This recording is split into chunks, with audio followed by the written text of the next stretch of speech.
polovaya konstitutsiyasi yuqori, o'rtacha va past bo'ladi. Yuqori polovaya konstitutsiyasi bor odamlar kunida 2-3 marta ham xohlaydi, yana yoshiga ham bog'liqda. Masalan, 20 yosh, 25 yosh erkaklarda, yigitlarda bu kunida 3 marta ham xohlashi mumkin. Bu norma. Yoki har kuni bir martadan yoki haftasiga 3 martada, to есть bu norma.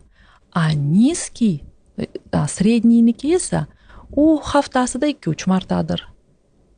Nizkiyniki kerak bo'lsa, endi yoshiga bog'liq u ham. 20 yoshida balkim haftasida 2 marta bo'ladigan bo'lsa, shu odamni o'zida 35-40 yoshlarda kerak bo'lsa oyida bir marta ham norma bo'ladi. Buni biz nenormalni deya olmaymiz. Endi faraz qiling. Erkak kishida vysokiyda, ayol kishida nizkiy. Bu erkak har doim xohlaydi, ayol kishida esa seksualniy напряжение avval hosil bo'lishi kerak. O'zida ham xohish paydo bo'lishi kerak. Paydo bo'lmasa-chi?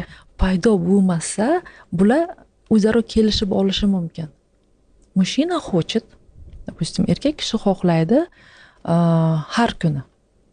Unga haftasiga bir marta norma bo'ladigan bo'lsa, nizkiy konstitutsiya bilan. Давай хотя бы 7 kun bo'ladigan bo'lsa, хотя